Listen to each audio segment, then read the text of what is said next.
Y bueno, vamos a dar comienzo a un estudio muy bonito que hoy tenemos preparado. Estamos, por supuesto, hablando de parábolas. ¿Alguien sabe lo que es una parábola? Pues yo lo quisiera convertir en algo sencillo. Es una historia que busca dejar un mensaje. La idea es que en una parábola Jesús quiere mostrar algo o una conducta que debemos seguir y al mismo tiempo nos va a mostrar cositas que debemos evitar. De hecho, la Biblia es eso, son pequeñas historias que nos muestran ejemplos que debemos seguir, pero también nos muestran personas que han cometido errores y también nosotros debemos evitar precisamente caer en ese tipo de errores. De todas maneras, recordamos que la Biblia siempre busca edificar tu vida, más allá de lo que uno pueda llegar a pensar. La Biblia es un libro hermoso que busca crear un manual con hábitos correctos de vida. Hoy estaba hablando precisamente de la puntualidad. Eso es de caballeros, la puntualidad. Dios es un Dios de orden. No veo yo a Dios actuando en desorden, precisamente en toda su creación y en toda su vida. A nosotros nos cuesta trabajo, todos estamos con una batalla personal en torno a cosas que debemos y queremos hacer. La Biblia nos marca pautas de vida y bueno, cada uno de nosotros tiene una dificultad personal, algunos para controlar la boca, otros para controlar los ojos, otros para controlar las manos y particularmente esto de la puntualidad, pues a veces cuesta trabajo como una conducta, podemos ser respetuosos al hablar, al oír, al escuchar, pero somos irrespetuosos al llegar a su casa. Y no importa que ya haya empezado el servicio, llegamos tarde, movemos sillas, hacemos ruido. ¿Qué es lo importante en el domingo en la reunión de oración? ¿La predicación o la alabanza? Las dos. Sí, porque si llegamos solamente a la predicación, podríamos quitar la alabanza o dejarla para otro día. Alabar a Dios es precisamente ese anhelo de mi corazón de cantarle a Dios por lo que es Dios y por lo que he recibido. Estamos hablando de un concepto de gratitud en mi corazón. La puntualidad es un reflejo de lo que Dios ha hecho en mi vida, es consecuencia. Yo también soy impuntual, así que esta parte me corresponde a mí también. Y batallo mucho con el concepto de llegar a tiempo y siempre tengo excusas. Es que vivo en San Juan y lo que sea. Pero he hecho un propósito y es llegar a tiempo porque la cita que yo tengo los domingos es con Dios. No es otra cosa más. Es una cita que yo tengo cada domingo con Dios. Claro, yo tengo una cita con Dios todos los días. Pero particularmente Él me pide que hoy le dedique un tiempo especial, particular a Él. Es la cita más importante. Tal vez llego tarde a veces a mi trabajo, pero a la iglesia no. Es la cita más importante. Por respeto a ustedes que han llegado temprano y que están orando y alabando a Dios, y yo no voy a llegar tarde para mover las sillas y distraer al que está dirigiendo una alabanza. Exhortación en amor, sí, quiero ser amoroso.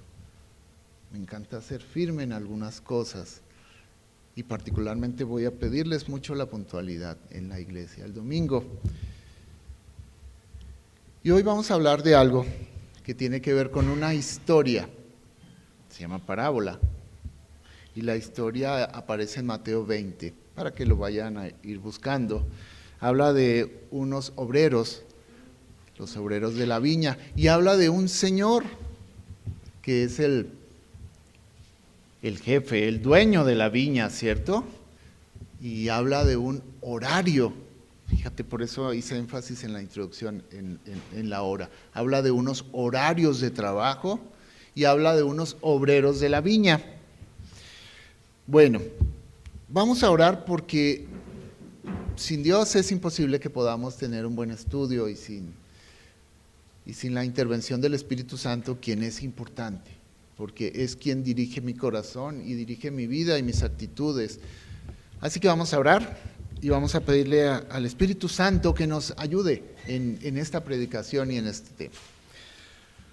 Amado Dios, te damos gracias, Padre, porque somos una iglesia que te ama, Señor, y por eso estamos hoy aquí, manifestando nuestro amor, Señor, y nuestro reconocimiento por lo que tú estás haciendo en nuestras vidas, mi Dios.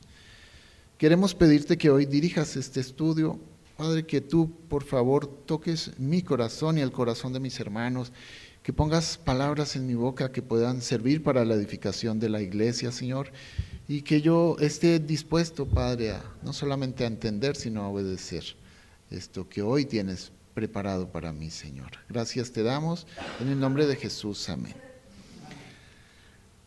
Entonces, si nosotros vamos a hablar de una parábola, pues por supuesto vamos a hablar de una historia. Y bueno, hay varias cosas que son importantes. Busquemos Mateo 20, por favor, y vamos a leer desde el versículo 1. Bueno, es importante entender que esta parábola solamente está en el libro de Mateo, que el mensaje principal es la gracia de Dios y que va dirigido hacia los obreros que trabajan en el campo. O sea, vamos a encontrar, primero, el dueño de la vid de esta historia es Dios. Ese es el personaje. El padre de familia que se levanta y busca a los obreros es Dios. La vid, o sea, el campo donde vamos a trabajar, es el reino de los cielos y los obreros somos nosotros. El mensaje principal es la gracia de Dios. ¿Qué es gracia? Gracia es ese regalo que nosotros recibimos aún sin merecerlo. Eso es gracia. La gracia y la misericordia de Dios que se conduele con personas que están haciendo su trabajo. Algunos llegan temprano y otros un poquito más tarde a la vida a trabajar, pero Dios tiene misericordia con todos. Y el mensaje hacia donde tenemos que tener atención de evitar es precisamente la comparación. El hábito de compararnos es precisamente lo que nos roba el gozo en nuestra vida. Así que son mensajes bien claros y bien sencillos. Empieza así. Mateo 1, dijimos que era del Mateo 20, del 16, versículo 1 hasta el 16. Se llama los obreros de la viña. Dice, porque el reino de los cielos es semejante a un hombre, padre de familia, que salió por la mañana a contratar obreros para su viña. Y habiendo convenido con los obreros en un denario al día, los envió a su viña. Entonces vamos a ver. Es el reino de los cielos, es semejante a un hombre. Ese hombre, ¿quién es? Dijimos, el padre de familia, ¿es quién? Dios, que salió por la mañana. ¿A qué horas empieza el trabajo del campo? 6, 7. Muy tempranito, ¿cierto? Porque ellos aprovechan el sol, salió muy temprano, esto es importante que establezcamos entre 6 y 7 de la mañana, a contratar obreros, ¿quiénes son los obreros? Nosotros, para trabajar en el reino de los cielos, la viña, ¿ok? Ahora dice así, y habiendo convenido con los obreros en un denario al día, los envió a su viña. Entonces encontramos que un denario es el equivalente a un día de trabajo. Amigos, ¿cuánto es el día de trabajo en la empresa de ustedes dos? Como promedio como unos 150 pesos. 200 pesos, exactamente. Resulta que el salario mínimo en México es de 102.68 pesos. Sí, eso es lo que hemos escuchado. Yo le pregunté a algunos de mis pacientes, entre 150 y 200 pesos, un día de trabajo. Un día de trabajo. Pero si nosotros buscamos, y luego con el pastor estuvimos haciendo algunos estudios, porque tendríamos que ver ese día de trabajo. Representa hoy, pero en ese entonces podría ser un poco más porque la situación era algo diferente. Era un hombre que trabajaba, una esposa que se quedaba en casa y alrededor de 3 a 12 hijos. Así que de ese salario dependía toda la familia. Entonces hemos decidido que podía ser un equivalente a 350 pesos al día, lo cual sería fantástico, ¿no? Pero bueno, este hombre no tenía seguridad social, no tenía nada. Él se levantaba temprano, salía y se esperaba en un lugar ya convenido donde estaban todas las personas, que viniera un patrón a contratarlos. Y él contrataba pues según su criterio, tal vez este grupo, este otro, entonces recogió esa gente entre 6 y 7 de la mañana. Entonces vamos a ver un poquito lo de las horas. Veamos esto, dice el siguiente versículo, versículo 3, saliendo de la hora tercera del día, vio a otros que estaban en la plaza desocupados. Entonces vimos que salió entre 6 y 7 de la mañana y contrató los primeros, y luego la hora tercera volvió a salir. Esto equivale como a las 9 de la mañana. Volvió a salir y vio a otras personas que estaban desocupadas. A las 9 de la mañana todavía hay oportunidad de trabajar, de que alguien los contrate. Así que ellos también, pero ya no dijo un denario, sino dijo, voy a pagarles lo que es justo. ¿Ok? Y les dijo, id también vosotros a mi viña y os daré lo que sea justo. Y ellos fueron, y salió otra vez cerca de las horas sexta y novena e hizo lo mismo. Es decir, salió a las 12 la hora sexta y salió a las 3 de la tarde la hora novena. Si empiezas a trabajar tempranito a las 7 de la mañana, estamos pensando que alrededor de las 6 de la tarde, más o menos vas a terminar el trabajo, ¿sí? Así que les propuso lo mismo, y saliendo finalmente en el versículo 6, volvió a salir, y saliendo cerca de la hora 11, halló a otros que estaban desocupados y les dijo, ¿por qué estáis aquí todo el día desocupados? La hora 11 eran las 5 de la tarde. Quiere decir que iba a ocuparles una hora más o menos de trabajo. Ok, y entonces les dijo, vengan conmigo, vamos a trabajar, dice, porque dijeron ellos, bueno, les preguntó, ¿por qué están desocupados? Versículo 7, y entonces dijo, porque nadie nos ha contratado. Y él les dijo, y también vosotros a la viña y recibiréis lo que es justo. Los primeros les dijo un denario, a estos últimos les dijo lo justo. Y cuando llegó la noche, el señor de la viña dijo a su mayordomo, llama a los obreros y págales el jornal convenido, comenzando desde los últimos hasta los primeros, desde los postreros hasta los primeros, o sea que a los primeros que les pagó fue a los que contrató a las 5 de la tarde. Por supuesto, es interesante, dice, y al venir los que habían ido cerca de la hora 11, recibieron cada uno un denario, 350 pesos, el pago de todo el día de trabajo. Qué felices se debieron haber puesto. En realidad a las 5 de la tarde ya nadie los iba a contratar. Pero tendríamos que ver alguna cosa que es, imagínense que usted es un obrero, de usted depende el sustento de su familia. Usted sale muy temprano a trabajar, se levanta con la esperanza de poder conseguir un día de trabajo y traer el pan a su casa. Usted se imagina llegar a las 6:30, 7, con algo para comer, su familia le está esperando y usted es el proveedor de su hogar. Pero después del mediodía tal vez ya no tiene la misma ilusión. Usted piensa que este día probablemente se va a ir en blanco y si alguien le contrata pues ya no va a pagarle el denario completo sino tal vez la mitad. Pero el de las 5 de la tarde estaba muy triste, pensando que iba a llegar a su casa con las manos vacías. Es muy triste esto. Bien, esto es bueno que lo tengamos en cuenta. A mí me dio tristeza pensar que las 5 de la tarde y no había conseguido un peso, ni siquiera un centavo para llevar a su casa, para el sustento. Y entonces vinieron los primeros, me voy un poquito, ya me fui muy adelante. Versículo 9, y al venir los que habían ido cerca de la hora 11 recibieron cada uno un denario, y el versículo 10 dice, y al venir también los primeros pensaron que habían de recibir más, pero también ellos recibieron cada uno un denario. Ok, aquí ya no nos va cuadrando.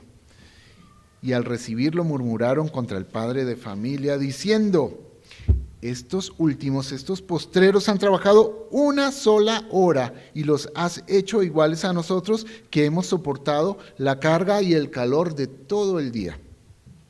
Y yo creo que sí tienen algo de razón o no.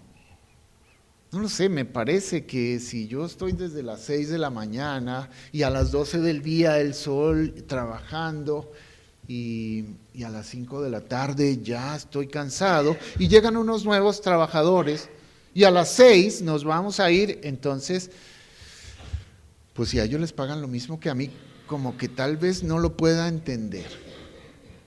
No sé si me gustará eso o no.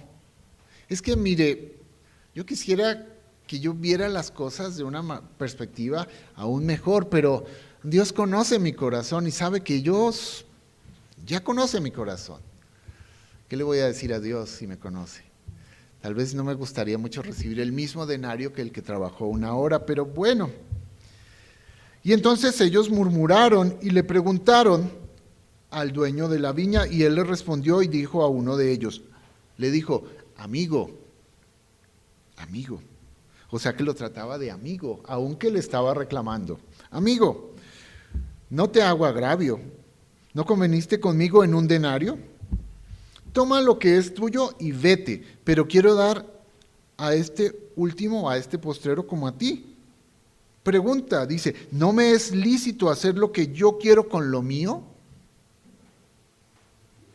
Te dije que te iba a pagar un denario, te lo estoy pagando, pero si yo le quiero pagar al último lo mismo que a ti, ¿no puedo hacer yo lo que yo quiera con lo mío? ¿Con lo mío? Bueno, entonces dijo, versículo 15, oh, ¿tienes tú envidia? Ah, mira, ¿a quién va dirigido este mensaje? A los envidiosos. ¿Sabe? Yo soy un envidioso.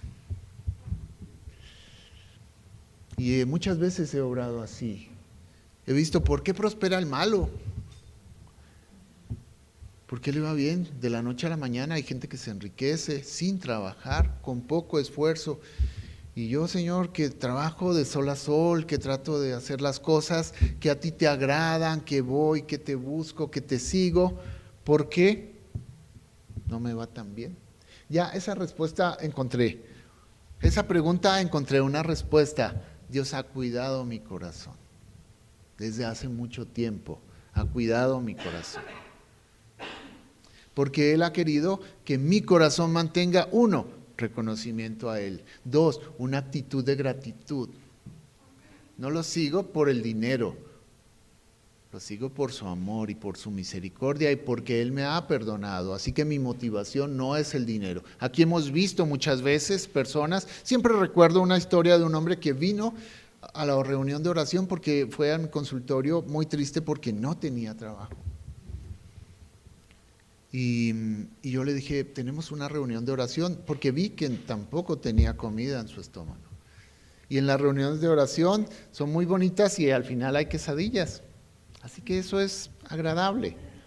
Y se vino, pidió por su trabajo, nos acompañó a las quesadillas y el lunes consiguió un buen trabajo. El viernes no tenía trabajo, el lunes tenía trabajo, tenía coche, tenía su laptop, tenía un sueldo base y además le iban a dar prestaciones y aparte le iban a dar comisiones por ventas. Espectacular. Entonces dice uno, caray, la reunión de oración es un hit. ¿Y sabes cuándo lo volvimos a ver? Nunca, nunca. Gloria a Dios que no me trataba así. Dios cuidó mi corazón, nunca me dio más allá. Me ha dado lo que necesito y lo que necesito es suficiente y estoy agradecido con Dios por mi vida, por la forma especial que me ha tratado. Muchas veces recibimos de más y entonces ponemos a un lado a Dios. Y ya no venimos a las cosas de Dios. Tal vez venimos como diciéndole, mira Dios, todavía que soy un hombre ocupado, me saco el tiempo de venir contigo. Bueno, en el mejor de los casos, ¿cierto? Porque en el peor de los casos han decidido ser ateos. Y han decidido pensar que todo lo conseguido ha sido gracias a su esfuerzo, su inteligencia, su capacidad, su sagacidad.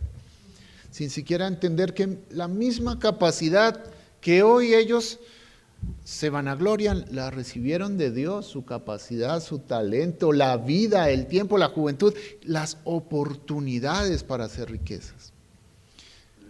Y no quiere decir con esto que Dios haya cuidado mal esos corazones, simplemente Dios ha repartido con liberalidad talentos.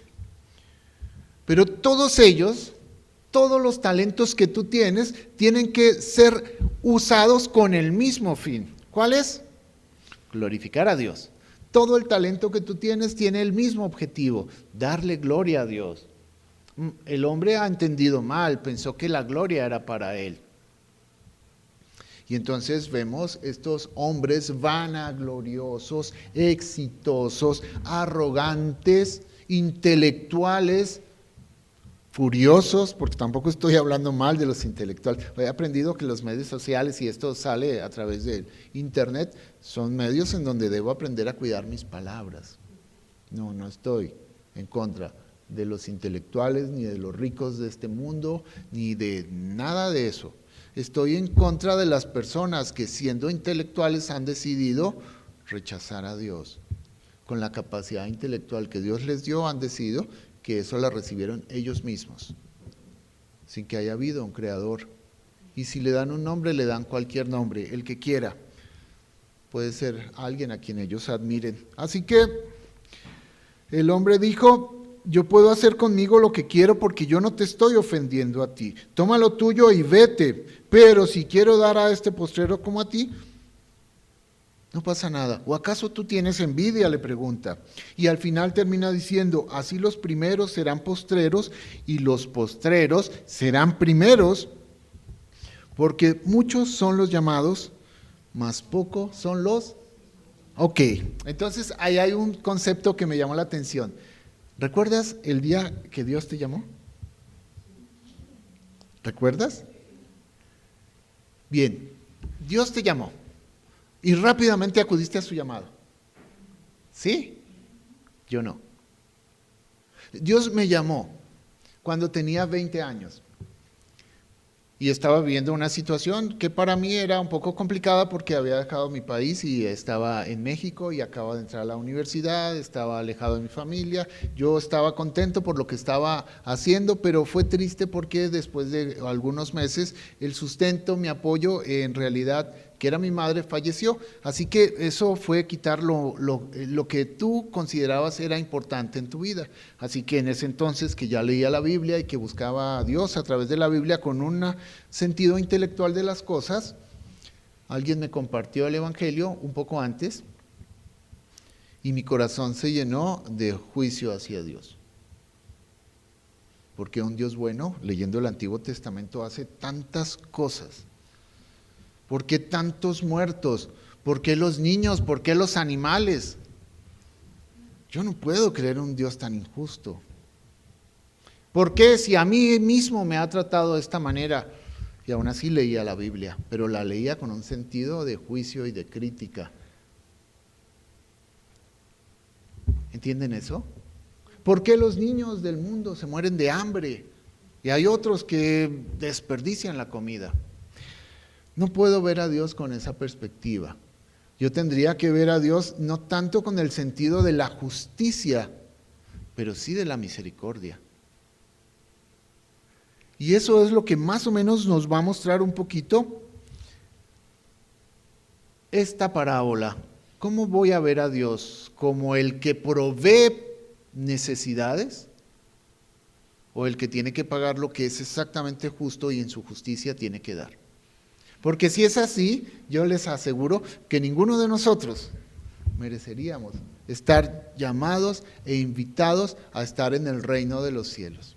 Porque esta parábola empieza así, porque el reino de los cielos es semejante a un hombre, padre de familia, que salió por la mañana a contratar obreros para su viña.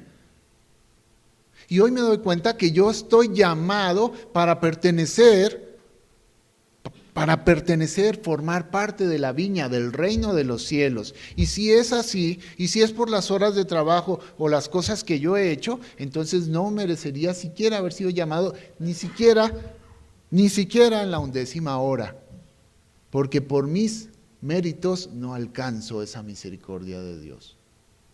Qué maravilla haber sido llamado a las 6 de la mañana. Bueno, aunque sea a las 5 de la tarde, pero ser llamado a pertenecer al reino de los cielos. Los que estamos aquí podemos entender claramente que el reino de los cielos está reservado, sí, para todo el mundo. No solamente para los que hemos recibido a Cristo como nuestro Señor y Salvador, sino para toda aquella persona que ha nacido y ha sido creada por Dios. Pregunto, ¿eran todos los obreros los que habían en esa plaza? Tal vez algunos se quedaron por fuera. Yo no creo que habían sido nada más los de las 9, los de las 12, los de las 3, los de las 5 y los que fueron llamados temprano. Tal vez muchos se quedaron fuera. Lucas 23.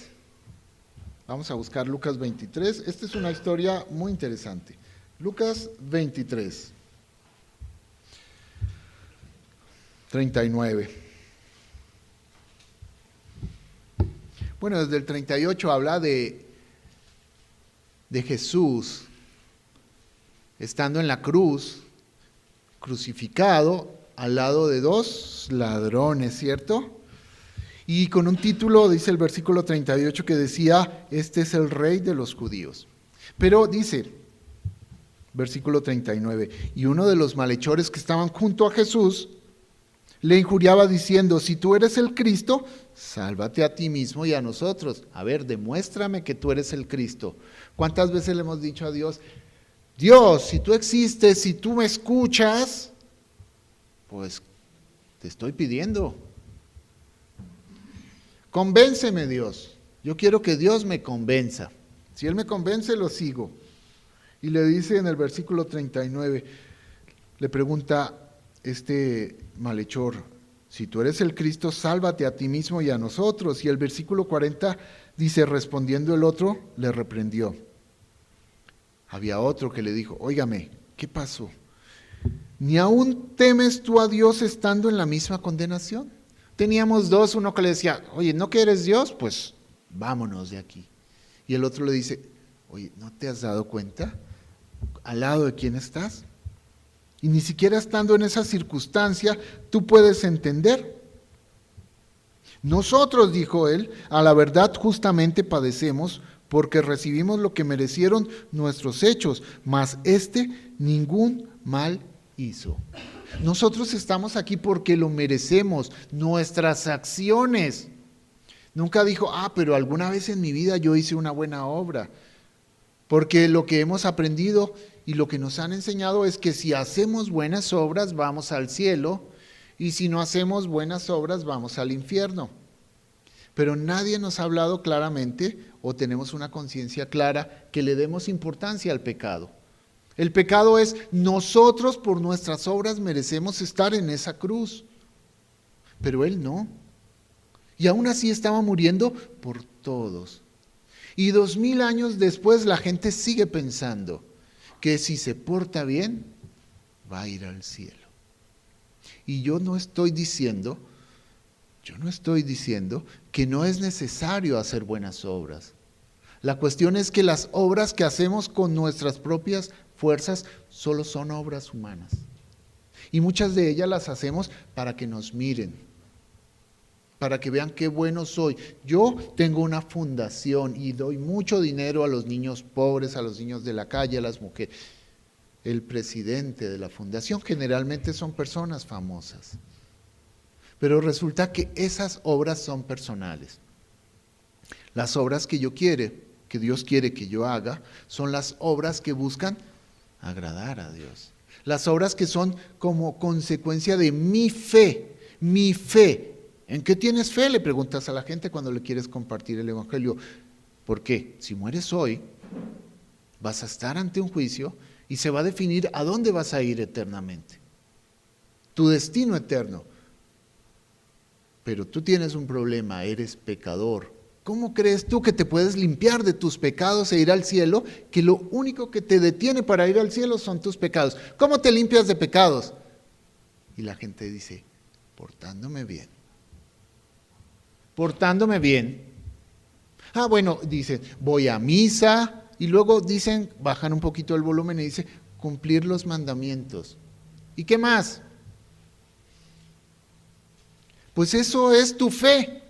En eso está depositada, en eso se deposita tu fe. Tu fe está puesta en tus obras. Tú cumples mandamientos, tú vas a misa, tú te portas bien y tú te confiesas. Esa es tu fe. Pero en Efesios 2, 8, 9, 10, dice que no es por obras para que nadie se gloríe. Por gracia. Estamos hablando de la gracia de Dios. Por gracia he sido salvado de ir al infierno por medio de la fe. ¿En qué tienes fe? En que me porto bien. Esa es tu fe. Por eso entendemos a la gente cargada de tantos problemas, porque finalmente yo no sé cuántas obras buenas tengo que hacer por cada pecado que yo cometa. Y la pregunta es, ¿cuántos son pecados de 5? ¿Cuáles son pecados de 10? ¿Cuáles son los de 20? ¿Los de 30? ¿Y cuáles son los que Dios no puede perdonar? Y al final de tu vida dices, yo no creo que Dios me pueda perdonar. He sido muy malo. Pero mire, versículo 42 dice, y dijo a Jesús, el malhechor le dijo a Jesús, acuérdate de mí cuando vengas a tu reino. Reconoció que Jesús era Dios. Entonces Jesús le dijo, de cierto te digo que hoy estarás conmigo en el paraíso. Él fue ¿a dónde? Al paraíso. Él llegó al cielo. Pero si él era un malhechor y estaba en la hora 11, ya se iba a morir. La hora 11 es un decir, estaba a 5 minutos de morir, pues. Y fue al cielo. ¿Cómo es eso? Si él era pecador, entonces dirán, ¿por qué se confesó? Fíjese que confesar su pecado es un primer paso. Reconozco que soy un pecador. Pero lo que tengo que reconocer es que nada de lo que yo haga es suficiente para el perdón de mis pecados. Lo que quiere decir es que yo necesito un pago. Porque esa es la justicia de Dios. Cuando hablamos de esta parábola, habla de la gracia de Dios.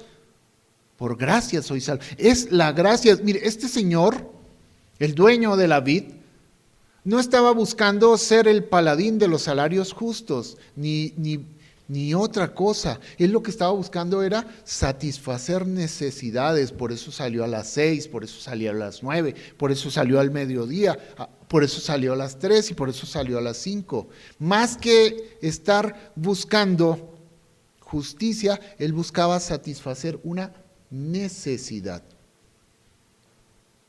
Pero miren, nosotros cuando hablamos de la justicia de Dios, pensamos que para que Dios fuera justo, todos tendríamos que estar llenos, bien comidos, gordos, bien paseados, buenas vacaciones, buenos carros, buena educación. Eso es el concepto que tenemos de justicia.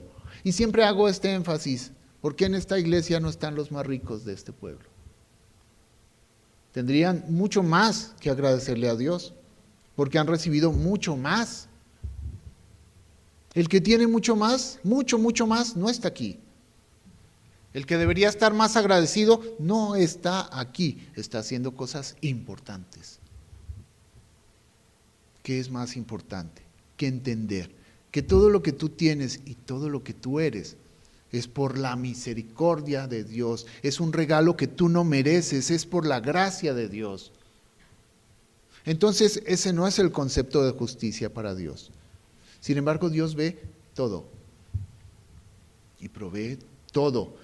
Pero cuando yo decido vivir apartado de Dios, separado de Dios, haciendo y actuando conforme yo quiera, mi libre albedrío, los derechos que yo tengo de hacer lo que yo quiero, sin tomar en cuenta a Dios, ¿qué derecho tengo yo de reclamarle a Dios cuando las cosas no salen bien? No fue mi decisión, por lo que yo peleaba y defendía mi capacidad de decidir. Este hombre finalmente murió en la cruz, pero fue al paraíso. Dios le recibió en el cielo.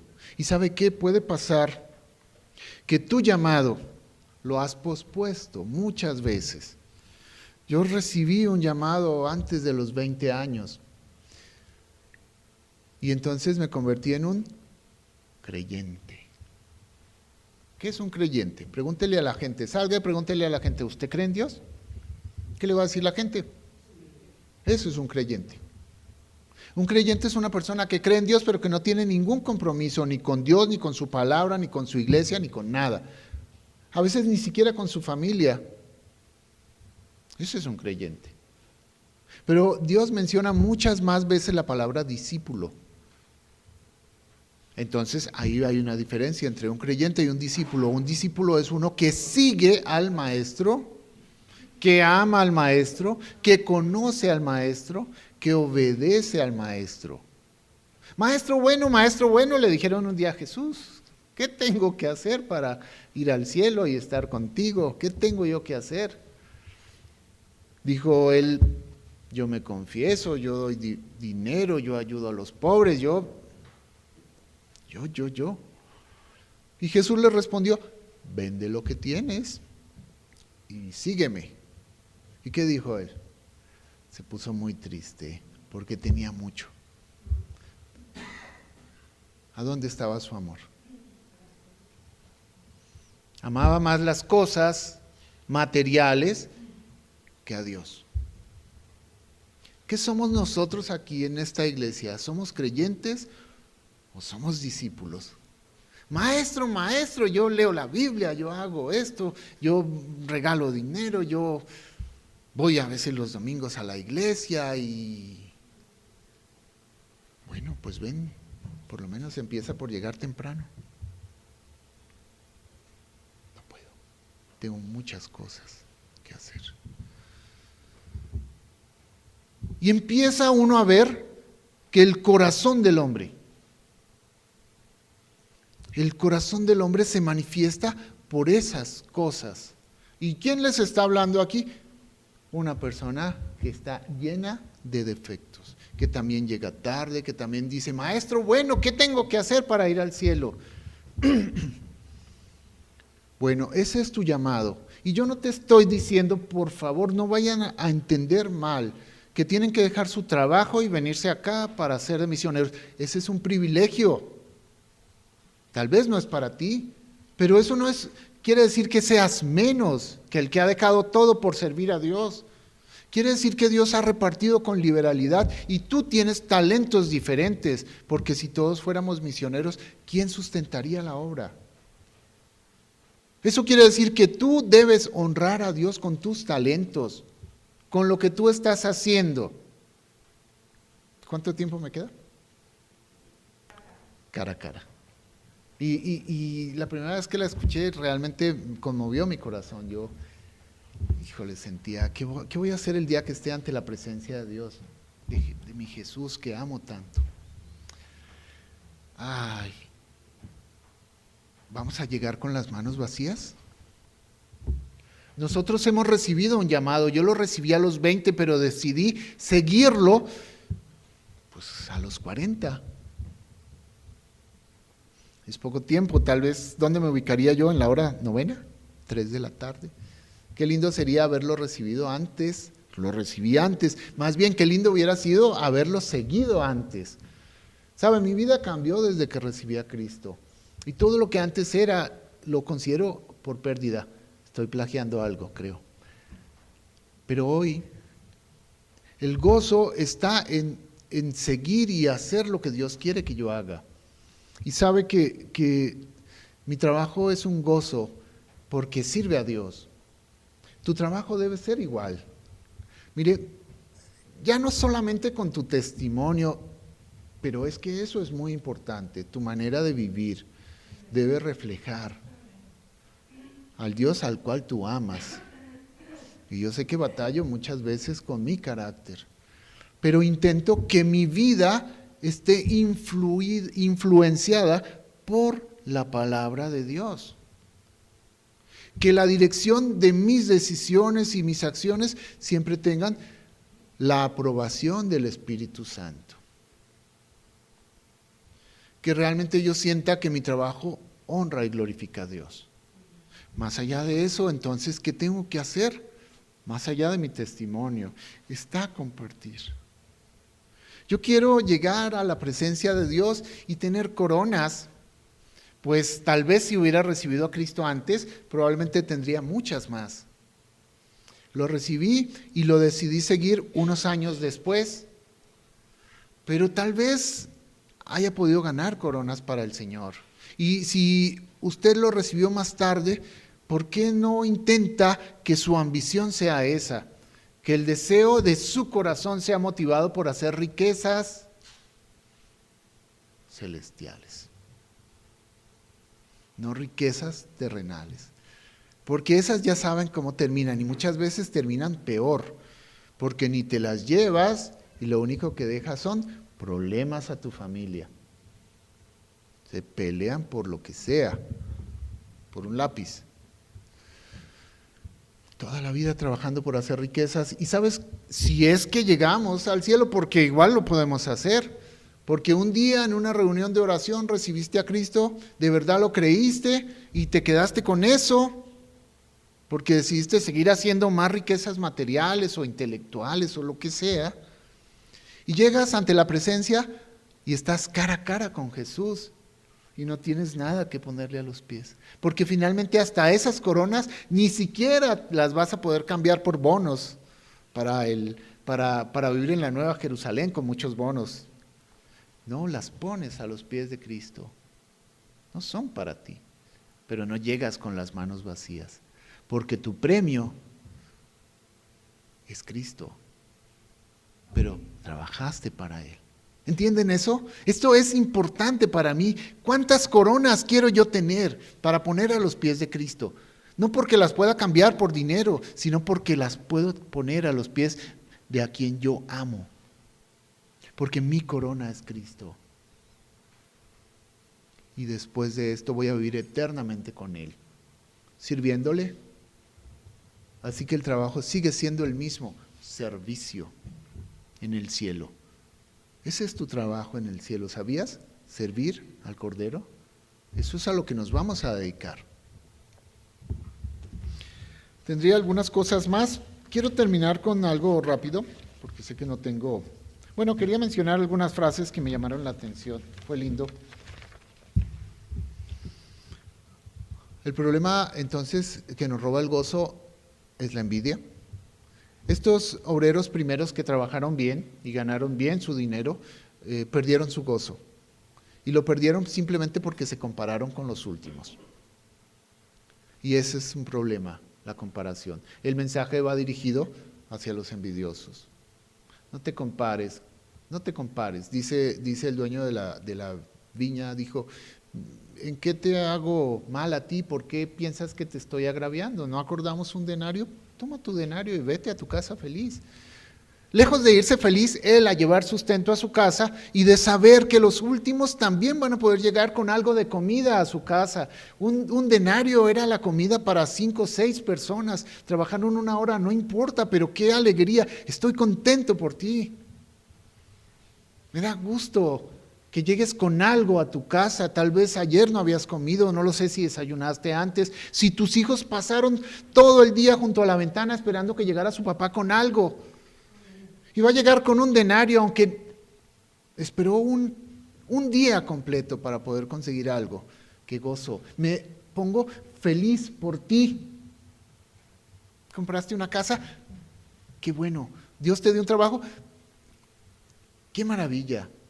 Estoy encantado de ver que te va muy bien. Tu esposa, tu familia, tus hijos. ¿Tienes más que yo? No importa, comparto la dicha. Me pongo muy contento. Pero ¿sabes qué pasa? El envidioso dice, ¿por qué él y no yo? Y perdí mi gozo. Debemos ser más agradecidos con Dios por lo que nos toca a cada uno, porque nos ha hecho parte de su reino. ¿Estamos agradecidos por eso? Entonces, si somos parte de su reino, la pregunta es, ¿estamos dispuestos? ¿Estamos disponibles para ser llamados a la hora que Él nos llame? La primera, la 10ª, el mediodía. ¿Estamos disponibles? Sí, pero amemos la misericordia de Dios, que tuvo misericordia de un malhechor que en la cruz muriendo decidió seguir. Juan 1:12 dice, mas a todos los que le recibieron y creyeron, Dios les dio el derecho de ser llamados hijos de Dios. ¿Y todos los demás qué son? Creación, una criatura de Dios. Dios creó. Pero sus hijos necesitan recibir. Luego me platicas. Y creer. Nosotros necesitamos recibir el perdón de nuestros pecados. Por gracia, Jesucristo murió en la cruz. Y debemos creer que ese pago es único y suficiente por el perdón de mis pecados. Y en base a eso, en base a lo que yo creo, se ven reflejadas mis obras. Ya no soy yo el que trabaja en obras para vanagloria, sino obras para el Señor. ¿Cuáles serían estas cosas? ¿Cuáles son estas coronas? Aquí encontramos varias. Yo encontré 5 en el Nuevo Testamento. Primera, voy a mencionar solamente los versículos. La corona incorruptible, 1 Corintios 9:24. Y esta tiene que ver por una constancia en la vida cristiana. Yo conozco muchos cristianos, incluso de instituto, en fin, que hoy en día ya no lo son, tristemente. Ser constante en tu vida cristiana da coronas. Segunda corona, la corona del regocijo, 1 Tesalonicenses 2:19. Es para aquellos que son ganadores de almas. Eso es lo mío, evangelista. Me encanta que te encante a ti hacer lo mismo, hacer lo que Dios quiere que tú hagas. Comparte el evangelio, cuéntale a la gente de Cristo en todas partes. Por alguien que tú compartiste muchos años donde ni siquiera venía regularmente a esta iglesia, vinieron unas personas. Gloria a Dios, comparte el evangelio. ¿Ves el poder que tienes? Y hoy en día ya no es una, ya son 5 los que están acá, por lo que tú dijiste un día. Gloria a Dios. Ganadores de almas. Corona. Te voy a poner una estrellita. Tercera corona, la corona de justicia, 2 Timoteo 4:8. Aquellas personas que están esperando la venida de Cristo y que están más pendientes de las riquezas celestiales que de las riquezas terrenales. ¿Por qué? Porque si soy constante, si soy ganador de alma, si espero la venida de Cristo, recibo coronas. Cuarta corona, 1 Pedro 5:4, la corona incorruptible de gloria. Son para los pastores. Entonces nada más es para Coleman. Fíjate que hay un oficio de pastor, pero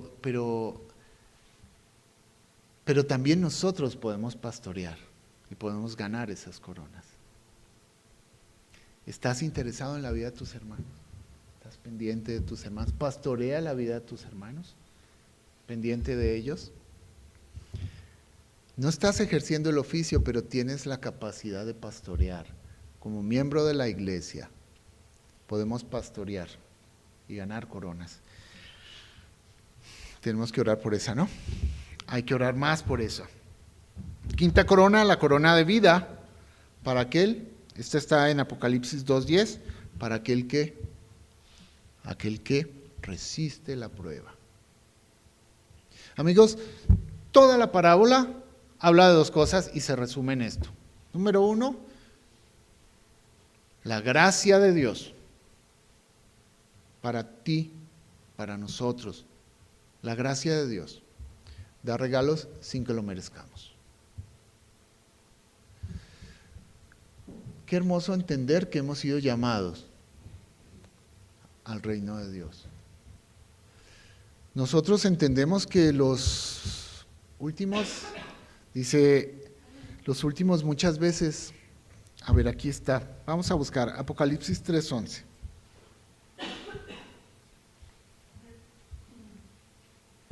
¿Quién lo lee, por favor?